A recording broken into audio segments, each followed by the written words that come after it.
नमस्कार, आप सभी का स्वागत है हमारी राजस्थान भूगोल की क्लास में। और जैसा कि हम राजस्थान भूगोल पढ़ रहे थे, राजस्थान ज्योग्राफी हमने शुरू किया था और उसी के तहत हमने जो लास्ट क्लास ली थी वो हमने जैव विविधता और वन्यजीव संरक्षण पे हमने क्लासेस ली थी। 2-3 क्लासेस उसकी हो गई थी। आज हम उस टॉपिक को खत्म कर देंगे। अंतिम लास्ट क्लास होगी हमारी जैव विविधता वाले टॉपिक की। जैव विविधता हमने पढ़ लिया था, पारिस्थितिक तंत्र उसके बाद हमने पढ़ लिया, संरक्षण के प्रकार हमने एक क्लास में देख लिए थे। फिर हमने राष्ट्रीय उद्यान और टाइगर रिजर्व एक क्लास में देखे थे। फिर वन्यजीव अभ्यारण्य क्लास में देखे थे। कंजर्वेशन रिजर्व और आर्किड निषेध क्षेत्र हम लास्ट क्लास में देख चुके हैं। आज की हमारी जो क्लास रहेगी उसमें हमारे कुछ टॉपिक बच गए हैं, जैसे मृगवन है ना, या जंतुआलय, चिड़ियाघर जिसको बोलते हैं वो, रामसर स्थल या राष्ट्रीय पक्षी, राष्ट्रीय वन, राष्ट्रीय पशु, सॉरी, इन सब के बारे में हम आज की क्लास में हम पढ़ेंगे। ठीक है, चलते हैं, शुरू करते हैं। मृगवन से शुरू करते हैं। तो राजस्थान में टोटल 7 मृगवन है। कितने हैं? 7 मृगवन है। उनमें तो सबसे पहला जो मृगवन है, जो सबसे पहले स्थापित हुआ था, वो था चित्तौड़गढ़ दुर्ग मृगवन, है ना। चित्तौड़गढ़ में पहला स्थापित हुआ था, वो हुआ था 1969 में। 1969 में राजस्थान का पहला मृगवन स्थापित हुआ था। उसके बाद था सज्जनगढ़। सज्जनगढ़ जो है उदयपुर में, और ये हुआ था स्थापित 1984 में सज्जनगढ़ मृगवन स्थापित हुआ था। उसके बाद पुष्कर मृगवन, ये पंचकूट जो अजमेर में जगह वहाँ पे स्थापित हुआ, और ये भी 1984-1985 के आसपास वहाँ पे स्थापित किया गया। माचिया सफारी मार्ग है ना, जो माचिया सफारी है, ये कहाँ पे? जोधपुर। जोधपुर में 1985 में इस मृगवन को स्थापित किया गया था। उसके बाद अशोक विहार मृगवन, ये जयपुर में 1986 में। ये कब हुआ था? 1986 में अशोक विहार मृगवन कहाँ का है? जयपुर का। उसके अलावा संजय उद्यान मृगवन शाहपुरा जयपुर, ये भी जयपुर का है, 1986 में स्थापित हुआ था। उसके बाद 1994 में अमृता देवी मृगवन, अमृता देवी खिजड़ली जोधपुर। तो इस प्रकार राजस्थान में कुल 7 मृगवन अब तक स्थापित किए गए। इनमें क्या जाता है? मृगों का संरक्षण किया जाता है। क्या किया जाता है? संरक्षण किया जाता है। तो राजस्थान में कितने मृगवन है? 7। ठीक है। इसके बाद है रामसर स्थल, रामसर साइट्स। रामसर साइट्स हमने अपनी जो रामसर की क्लास हुई थी स्पेशल, आप उसमें जाकर देख सकते हैं। रामसर स्थल से सर्च करेंगे ना हमारे चैनल पे, तो आपको वहाँ पे मिल जाएगी। तो वहाँ पे आप उस क्लास को देख सकते हैं। ये 5 रामसर साइट थी। लेटेस्ट वाली थी सिलीगढ़, जो 12 दिसंबर 2025 को जो अभी घोषित हुई है। ठीक है, वहाँ पे हमने पूरा इसकी डिटेल्स देखी थी। पहला केवलादेव सांबर, केवलादेव कहाँ पे? भरतपुर, 1981 में रामसर स्थल घोषित हुआ था। रामसर स्थल कहते हैं, अभी 2 फरवरी गई थी, उस दिन की क्लास अपलोड की हुई है, आप देख लीजिएगा, आपको बेसिक डिटेल मिल जाएगी। तो रामसर जो भी होते हैं उसका आप उसमें इंफॉर्मेशन देख लीजिएगा। अभी हम क्या देख लेते हैं, कौन कौन से स्थान है। केवलादेव 1981, सांबर झील 1990, मेनार उदयपुर में 4 जून 2025, खींचन फलोदी 4 जून 2025, 4 जून 2025 को 2 रामसर साइट घोषित की गई। और अभी लेटेस्ट में पिछले साल दिसंबर में सिलीगढ़ झील जो लेक है उसको रामसर स्थल घोषित किया गया। ठीक है। उसके बाद आते हैं जंतुआलय। तो उसके बाद क्या आते हैं? जंतुआलय, इसको बोलते हैं चिड़ियाघर। क्या बोलते हैं? चिड़ियाघर। कभी कभी चिड़ियाघर में घूमने जाते हैं, वहाँ पे जाते बहुत सारे पक्षी का संरक्षण किया जाता है। ठीक है, पशु पक्षी जो भी होता है उनका संरक्षण कृत्रिम रूप से किया जाता है। तो राजस्थान में कितने चिड़ियाघर हैं? सबसे पहले जयपुर जंतुआलय है ना, 1876 में रामनिवास बाग में राज्य का प्रथम और सबसे बड़ा जंतुआलय स्थापित किया गया था। ये किसने किया था? राम सिंह सेकंड ने। राम सिंह सेकंड थे, उन्होंने 1876 में इसकी स्थापना की थी। ठीक है। वर्तमान में ये नाहरगढ़ वन्य अभ्यारण्य जो है वहाँ पे स्थापित, इसका क्या कर दिया गया? स्थानांतरण कर दिया गया। ठीक है। दूसरा उदयपुर जंतुआलय, ये 1878 में गुलाब बाग उदयपुर में स्थापित किया गया था। फिर बीकानेर जंतुआलय 1922 में स्थापित किया गया था, जो वर्तमान में क्या हो गया है? बंद हो गया। वर्तमान में क्या हो गया? बंद हो गया। जोधपुर जंतुआलय 1936 में स्थापित, और यहाँ पे गोडाउन जो राज्य अपना पक्षी है उसका प्रजनन केंद्र भी यहाँ पे स्थापित किया गया है। कहाँ पे? जोधपुर जंतुआलय में। और फिर है कोटा जंतुआलय, कोटा चिड़ियाघर, ये 1954 में स्थापित किया गया था। तो ये इतनी इंपॉर्टेंट नहीं है, बट आपको आइडिया रखने के लिए, जैसे गोडाउन प्रजनन केंद्र आ गया तो ये इंपॉर्टेंट हो सकता है ना। सबसे पहला वाला है जयपुर वाला, अब कहाँ पे है? नाहरगढ़ में, तो ये इंपॉर्टेंट हो सकता है। उसके बाद आते हैं बायोलॉजिकल पार्क। उसके बाद क्या आते हैं? Biological park. तो राजस्थान में कुल अभी 4 बायोलॉजिकल पार्क है। राजस्थान में भी क्या है? 4 बायोलॉजिकल पार्क है। ये क्या होता है? हमने पिछले देख लिया, डेफिनेशन हमने देख ली। तो जो बायोलॉजिकल पार्क हैं वो कितने हैं? 4। उसके अलावा भी 2 जो बायोलॉजिकल पार्क हैं वो निर्माणाधीन है, यानी जो भी बन रहे हैं। उनमें कौन कौन सा है? बड़ोदरा बायोलॉजिकल पार्क जो बीकानेर में, और पुष्कर बायोलॉजिकल पार्क जो अजमेर में। सबसे पहला जो बायोलॉजिकल पार्क था वो 2015 में 12 अप्रैल 2015 में उदयपुर में स्थापित किया गया था। उसका नाम था Sajjangarh biological park, Sajjangarh biological park. ठीक है। माचिया बायोलॉजिकल पार्क जोधपुर 20 जनवरी 2016, जोधपुर 20 जनवरी 2016, 20 जनवरी 2016, बात भूल जाओगा, 20 जनवरी 2016। कौन सा? Machia biological park. ठीक है। माचिया बायोलॉजिकल पार्क कहाँ पे है? जोधपुर में। ठीक है। उसके बाद नाहरगढ़ बायोलॉजिकल पार्क।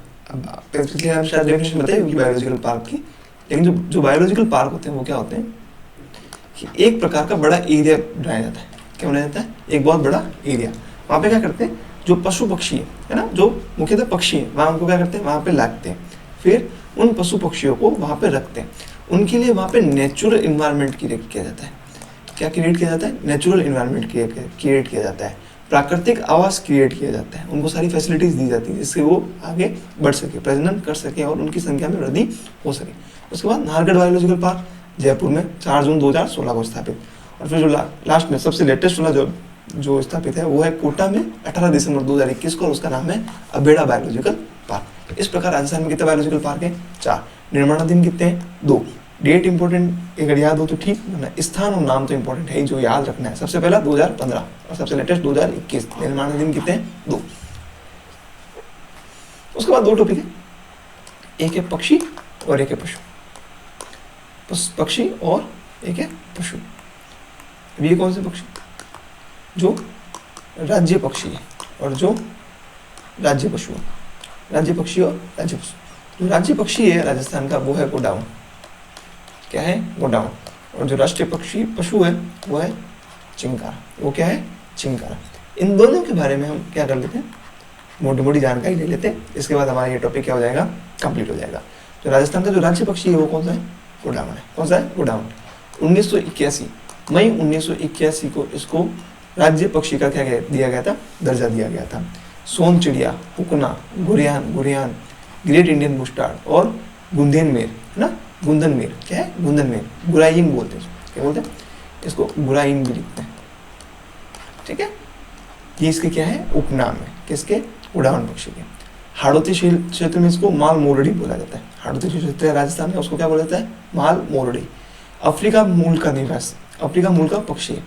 ये पक्षी कहाँ से आया है? अफ्रीका का मूल पक्षी है। 1 नवंबर 1980 को इसका डाक टिकट भी जारी किया गया था। अभी हमने देखा था माचिया जो पार्क है जोधपुर में, वहाँ पे इसका क्या है? प्रजनन केंद्र भी स्थापित है। राष्ट्रीय मृग उद्यान, राष्ट्रीय मृग उद्यान कहाँ पे? जैसलमेर में। वो इसका क्या है? मुख्य क्षेत्र है। सोरसन जो है, सोकलिया जो है, ये क्या है? इस गोडाउन पक्षी के प्रमुख क्षेत्र है। ये शर्मिला है। क्या है? शर्मिला है, इसलिए बस्तियों से दूर रहता है, अंडे देता है। जो राजस्थान में जो सेवण घास पाई जाती है, कौन सी घास पाई जाती है? सेवण घास। उस सेवण घास में ये क्या करता है? अंडे देता है। हरमिला जो फ्रूट है, यह जो मूंगफली है, ये इसका क्या है? प्रमुख भोजन है। इसका प्रमुख भोजन है। 5 जून 2013 को प्रोजेक्ट GIB, ग्रेट इंडियन बुस्टार्ड, या गोडाउन पक्षी के लिए एक प्रोजेक्ट लाया गया था 5 जून 2013 को। ठीक है। सम जैसलमेर का जो क्षेत्र है वहाँ पे इसका कृत्रिम आर्टिफिशियल प्रजनन सेंटर भी बनाया गया है। रामदेवरा, सोरसन जो 12 है, वहाँ पे इसके नियोजित केंद्र बनाए गए हैं। IUCN में जो वर्तमान में ये गंभीर रूप से संकटाग्रस्त है। क्या है? गंभीर रूप से संकटाग्रस्त, क्रिटिकली है। क्या है? क्रिटिकल है। ठीक है। और भारत में जो वन्यजीव अधिनियम सूची है, वन्यजीव संरक्षण अधिनियम, उसमें सूचियां बनाई गई है ना, 1972 में शेड्यूल है। क्या है? शेड्यूल। उसकी अनुसूची 1 में, उसकी क्या है? अनुसूची 1 में इसको शामिल किया गया। अनुसूची 1 में क्या होता है? जो बहुत ही संकटाग्रस्त प्रजाति है उनको शामिल किया जाता है। ठीक है। अभी आप कभी पढ़ेंगे तो उसमें हम उसको अच्छे से समझ लेंगे। अभी बस इतना ध्यान रखना है कि वन्य जीव संरक्षण अधिनियम 1972 की अनुसूची 1 में कौन सा पक्षी शामिल है? गोडाउन पक्षी। उसके बाद आता है चिंकारा। क्या आता है? चिंकारा। राजस्थान का राज्य पशु, इसका नाम क्या है? चिंकारा। क्या नाम है? चिंकारा। मई 1981 में इसी को क्या दिया गया था? दर्जा दिया गया था। मई 1981 में इसको क्या दिया गया था? दर्जा। जो एंटीलोप प्रजाति है, जो एंटीलोप प्रजाति है, उस प्रजाति का ये क्या है? उस प्रजाति का क्या है? ये पशु है। ठीक है। नाहरगढ़ जयपुर में इसका प्रजनन केंद्र है और जोधपुर में ये सर्वाधिक पाए जाते हैं। राजस्थान का जो राज्य पशु है चिंकारा, ये सर्वाधिक कहाँ पाया जाता है? जोधपुर। ठीक है। इस ठीक है, इसके साथ हमारा क्या खत्म हो गया, चिंका, ठीक है, चिंकारा हो गया, उड़ावन हो गया। अब बायोडाइवर्सिटी से रिलेटेड कुछ इंपॉर्टेंट फैक्ट्स हैं, क्या है, कुछ इंपॉर्टेंट फैक्ट्स हैं जो अपडेट है, उनको हम एक एक करके देख लेते हैं, उस अपडेट को एक एक करके देख लेते हैं। जो मरुधरा बायोलॉजिकल पार्क है ये कहाँ है, बिछावल बीकानेर में। मरुधरा बायोलॉजिकल पार्क कहाँ पे स्थापित किया गया है, बिछावल बीकानेर में। कैक्टस गार्डन है जैसलमेर के कुलधरा गांव में। कुलधरा गांव में क्या है, कैक्टस गार्डन। जैव विविधता पार्क जो गमदर उदयपुर में स्थापित किया गया है। राजस्थान का जो जैव विविधता बोर्ड है ना, जैव विविधता को बनाए रखने के लिए एक बोर्ड बनाया जाता है, और राजस्थान का जो बोर्ड है वो 14 सितंबर 2010 को बनाया गया था। जैव विविधता नियम है वो 2 मार्च 2010 को क्या किए गए थे, लागू किए गए थे। वन्य जीव मंडल मैंने पहले बताया दिया था कि राजस्थान में 16 वन्य जीव मंडल है, ठीक है। राजस्थान का एक भालू अभ्यारण्य प्रस्तावित है, क्या है, भालू अभ्यारण्य, जहाँ पे किसका संरक्षण करेंगे, भालू का। और ये कहाँ पे है, सुंदा माता का मंदिर भी है, कहाँ पे है, जालोर या जालोर सिरोही के क्षेत्र में, ठीक है।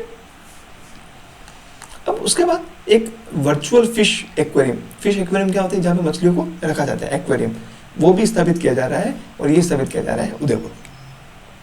मत्स्य अभ्यारण्य, भारत का राजस्थान का पहला मत्स्य अभ्यारण्य, ये बड़ी तालाब उदयपुर में स्थापित किया जा रहा है। प्रथम गिद्ध संरक्षण क्षेत्र जोड़बीट बीकानेर में। जो गधा अभ्यारण्य है, राजस्थान का पहला गधा अभ्यारण्य, जहाँ पे गधों का संरक्षण किया जाएगा, वो कौन सी जगह है, झुंडालोद कहाँ पे आया हुआ है, झुंझुनू में, ठीक है। बियर यानी भालू का जो रेस्क्यू सेंटर है वो नाहरगढ़ में स्थापित किया है, और इसी नाहरगढ़ में जू भी है, कौन सा, वर्ल्ड क्लास जू, भी देखा था हमने, जू भी, चिड़ियाघर भी यहाँ पे है। प्रथम गो अभ्यारण्य ना, गो अभ्यारण्य ये नापासर बीकानेर में स्थापित किया जाएगा। प्रवासी पक्षी है फ्लेमिंगो, ये सांबर झील में सर्वाधिक आते हैं। प्रवासी पक्षी जो है फ्लेमिंगो ये कहाँ पे आते हैं, सांबर झील में। और जो बर्ड सेंचुरी है, जो सेकंड बर्ड सेंचुरी है, ये बड़पोल, हनुमानगढ़ का बड़पोल क्षेत्र में स्थापित की जाएगी। इसके अलावा 2 इंपोर्टेंट डेट है, एक तो है 22 मई। 22 मई को क्या होता है, जैव विविधता दिवस, विश्व जैव विविधता दिवस कब होता है, 22 मई को। ये डेट याद रखनी, ठीक है। जब 22 मई आएगी तब आपको और अच्छे से इसके बारे में क्लास में भी बताएंगे। और 2011 से जो 2020 का दशक है, 2011 से 2020 का दशक है, इसको क्या कहते हैं, जैव विविधता दशक आ गया था। जो अभी पिछला दशक गया था उसको क्या कहते हैं, जैव विविधता दशक, ठीक है। ये इंपॉर्टेंट कुछ कहते हैं जो लास्ट में फैक्ट्स बच गए थे, ठीक है। या इसके साथ हमारी क्या होती है, जैव विविधता की क्लास क्या होती है, समाप्त होती है, ठीक है। अब आगे हम देखेंगे कौन सा टॉपिक शुरू करते हैं, बट अभी हमारा मोटा मोटा लगभग मान के चलिए कि हमारा राजस्थान ज्योग्राफी का आधा जो सिलेबस है, लगभग 40 से 45% सिलेबस हमारा क्या हो चुका है, कंप्लीट हो चुका है, ठीक है। तो फिर मिलते हैं अगली क्लास में, तब तक के लिए धन्यवाद।